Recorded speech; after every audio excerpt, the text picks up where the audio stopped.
वो क्या है जो कुछ लोगों को इतना प्रभावशाली बना देता है? मतलब कैसे कुछ लोग आसानी से कनेक्ट कर लेते हैं, बेहतर रिश्ते बना लेते हैं? अच्छा हाँ, ये तो बहुत ज़रूरी सवाल है आजकल। हमारी ये बातचीत लोगों को प्रभावित करने की कला नाम के एक स्रोत पर आधारित है, जो लायल लाउंस के काम से प्रेरित है। ओ लायल लॉन्स, हाँ उनका काम तो काफ़ी जाना माना है इस फील्ड में। ये स्रोत असल में मतलब बहुत प्रैक्टिकल तकनीकों से भरा हुआ है। वही तो, छोटी छोटी बातें जिनसे दूसरों पर एक पॉजिटिव, एक यादगार छाप छोड़ी जा सके। बिल्कुल। और अक्सर ये चीजें हम अनजाने में या तो करते हैं या फिर नहीं करते हैं। और हमारा आज का मकसद भी यही है कि इस स्रोत से कुछ सबसे अहम तरीके और उनके पीछे की जो साइकोलॉजी है उसको समझें। मतलब सिर्फ टिप्स की लिस्ट नहीं। नहीं नहीं, ये जानने की कोशिश कि ये तरीके असल में काम क्यों करते हैं। बढ़िया। ठीक है, तो चलिए शुरू करते हैं, क्योंकि ये तकनीकें रोजमर्रा की जिंदगी में काफी काम आ सकती हैं। हाँ बिल्कुल।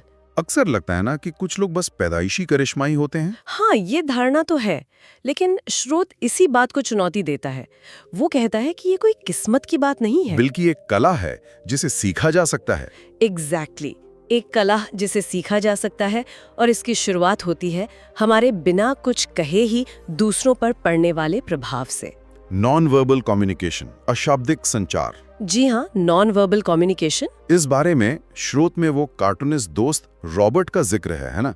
वो किस्सा बड़ा मजेदार था। हाँ बिल्कुल, रॉबर्ट जो पार्टियों में अनजान लोगों के चुपके से कैरिकेचर बनाते थे। हाँ, जो उनके अंदरूनी भाव दिखाते थे। और जब वो उन लोगों को दिखाते तो वो अक्सर चौंक जाते थे, अरे ये मैं नहीं हूँ। जबकि उनके दोस्त कहते थे, हाँ तुम बिल्कुल ऐसे ही लगते हो जब तुम्हें लगता है कोई देख नहीं रहा। इससे यही पता चलता है कि दूसरे हमें कितनी बारीकी से पढ़ लेते हैं, शायद हमसे भी बेहतर। कमाल है, यानी हमारे कुछ कहने से पहले ही हमारी कहानी शुरू हो जाती है। बिल्कुल। तो पहली छाप बनाने के लिए सबसे पहली और बुनियादी चीज क्या है?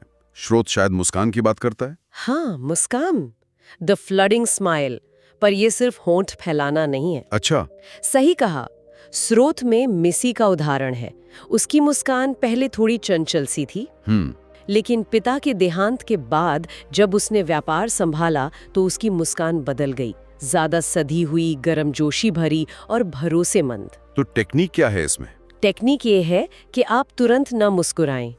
पहले सामने वाले को एक पल देखें पूरी तरह से, फिर धीरे धीरे एक गर्मजोशी भरी बड़ी सी मुस्कान अपने चेहरे पर आने दें, जैसे वो उन्हीं के लिए है। ओह, तो मुस्कान में वो एक क्षण की देरी। हाँ, वो देरी उसे ज्यादा व्यक्तिगत और सच्ची महसूस कराती है, बनावटी नहीं। ये दिलचस्प है वाकई। अच्छा, ये तो हुई मुस्कान की बात, पर कहते हैं आंखें भी बहुत कुछ कहती हैं। बिल्कुल। स्रोत इस बारे में क्या खास बताता है? वो स्टिकी आइज का जिक्र था शायद। हाँ, स्टिकी आइज मतलब आंखों का चिपकने वाला संपर्क। चिपकने वाला मतलब घूरना? नहीं, घूरना बिल्कुल नहीं, बल्कि गहरी दिलचस्पी दिखाना। लेखिका अपने सेमिनार का एक अनुभव बताती हैं। हाँ। एक महिला उन्हें लगातार देख रही थी। उन्हें लगा कि भाई ये तो मेरी बातों में बहुत खोई हुई है। बाद में पता चला कि वो महिला सुन नहीं सकती थी और वो असल में होठ पढ़ने के लिए इतनी ध्यान से देख रही थी। अरे वाह, तो अनजाने में ही सही, लेकिन उनके ध्यान से देखने का कितना गहरा असर हुआ। जी, लेकिन रोजमर्रा की बातचीत में लगातार आंखों में देखना थोड़ा अजीब नहीं लगेगा? नहीं, ये संतुलन की बात है। येल यूनिवर्सिटी का शोध भी यही कहता है। अच्छा, क्या कहता है? कि जो लोग ज्यादा देर तक आंखों में देखकर बात करते हैं, उन्हें ज्यादा आत्मविश्वासी और भरोसेमंद माना जाता है। स्रोत का सुझाव है कि जब आप बात खत्म कर लें तब भी नजरें तुरंत ना हटाएं, एक पल रुक कर हटाएं, जैसे आप अभी भी उनसे जुड़े हुए हैं। अच्छा। और ग्रुप में?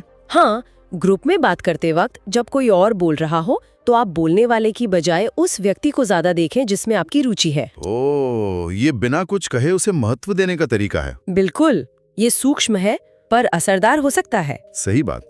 अच्छा, मुस्कान हो गई, आंखें हो गई, इसके बाद शायद बॉडी लैंग्वेज, पोस्चर। हाँ, शारीरिक मुद्रा यानी पोस्चर।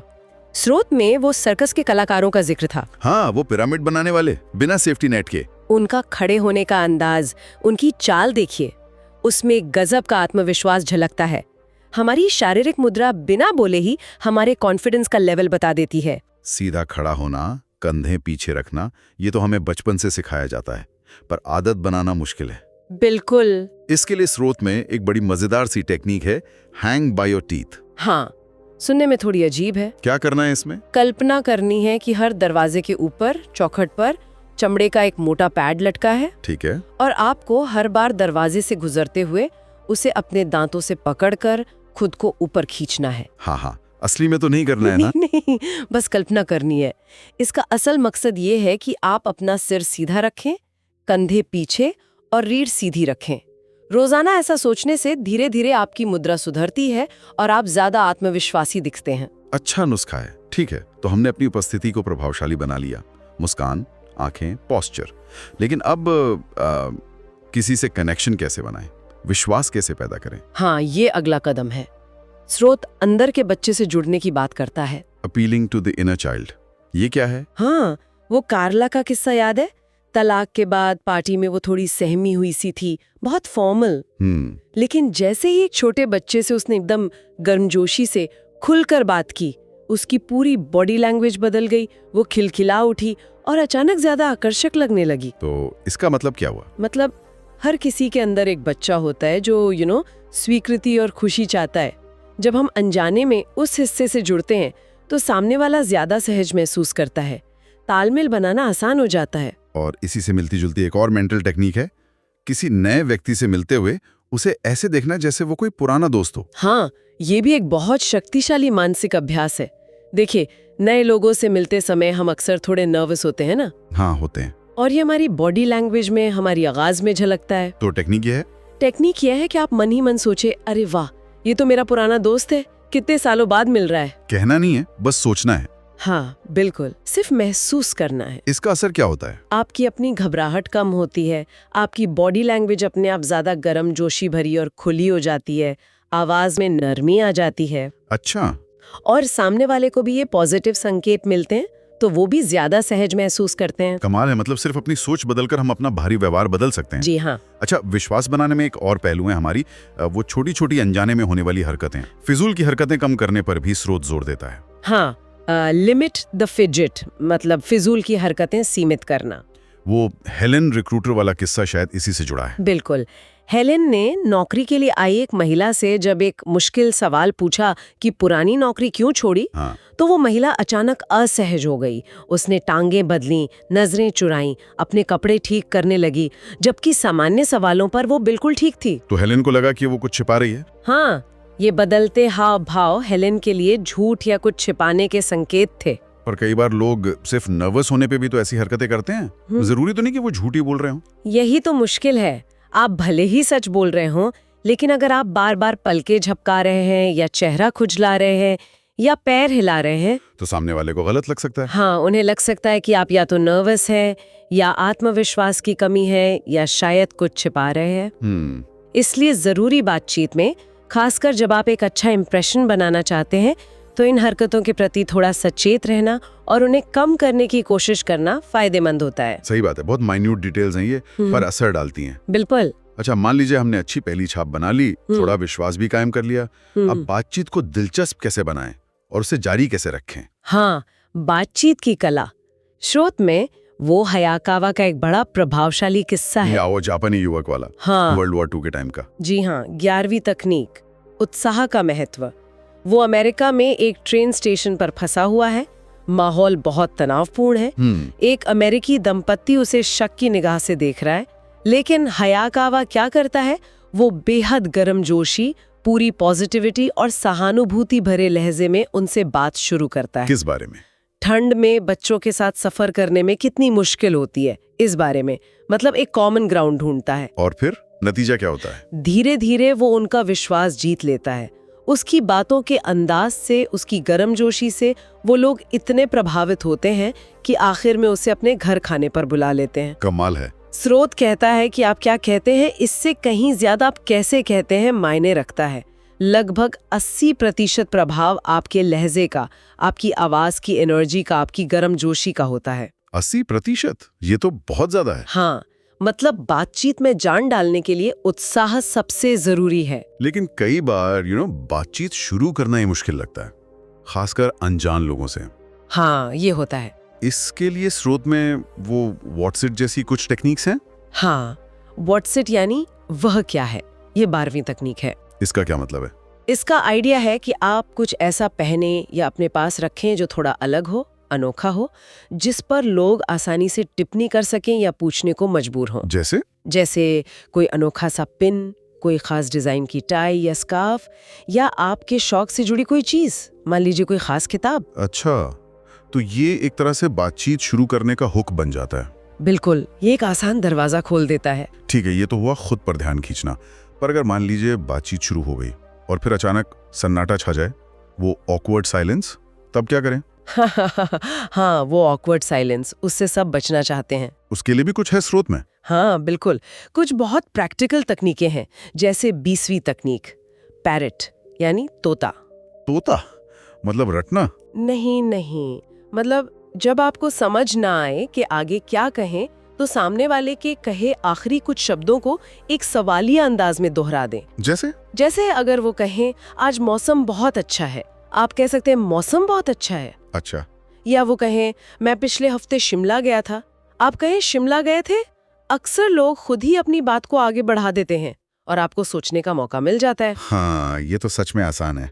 और वो स्पॉटलाइट तकनीक का भी जिक्र था? हाँ, 19वीं तकनीक स्पॉटलाइट, ये बहुत काम की है। क्या है ये? कल्पना करें कि बातचीत एक स्टेज है और उस पर एक स्पॉटलाइट है।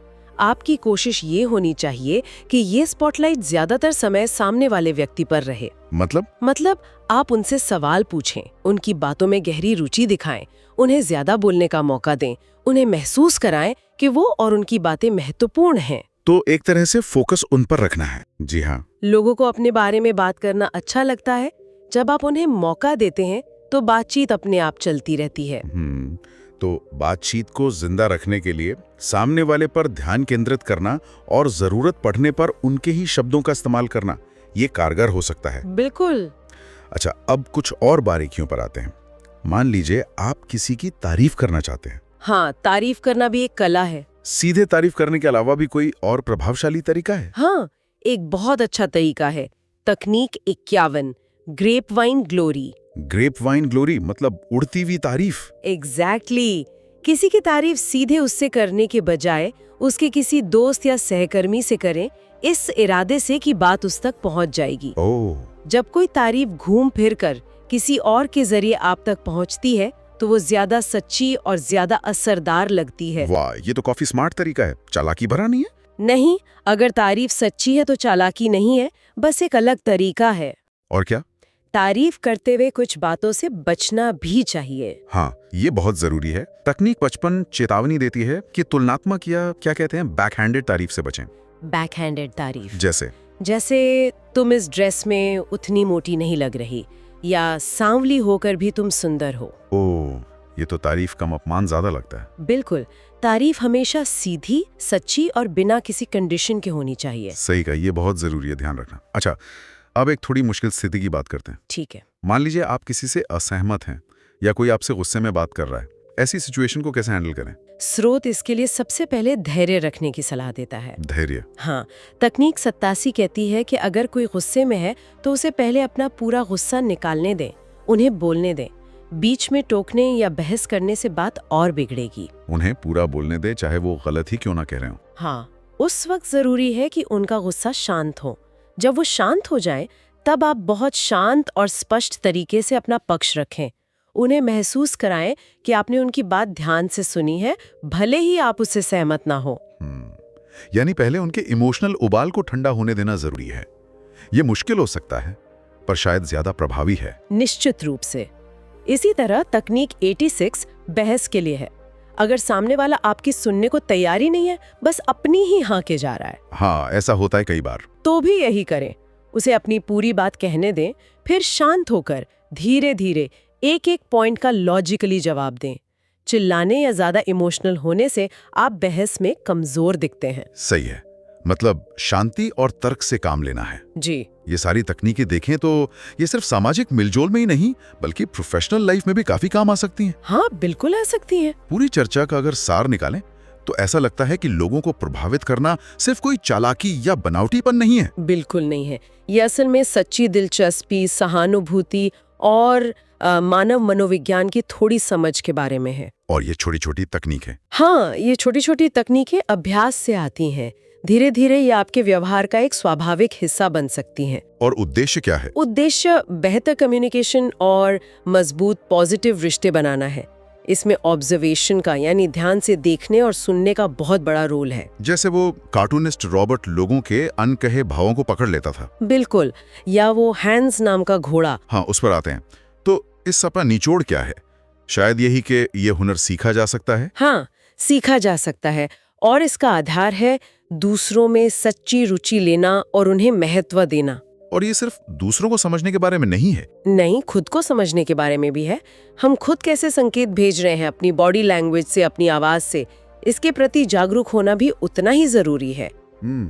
और यहीं पर मैं आज की बातचीत को एक अंतिम विचार के साथ छोड़ना चाहूंगा। जरूर। स्रोत ने हैंस नाम के एक घोड़े का जिक्र किया था। वो घोड़ा जो लोगों की बहुत ही सूक्ष्म अनजाने शारीरिक संकेतों को पढ़कर गणित के मुश्किल सवालों के सही जवाब दे देता था। हाँ, वो बड़ा मशहूर किस्सा है। तो सोचने वाली बात यह है कि इस वक्त अभी हम और आप अनजाने में कौन से सूक्ष्म संकेत भेज रहे हैं, और हम दूसरों से मिलने वाले इन अनकही संदेशों के प्रति कितने जागरूक हैं। ये वाकई सोचने वाली बात है। हम कितना कुछ बिना कहे ही कह जाते हैं। शायद इस पे थोड़ा मनन किया जा सकता है। बिल्कुल।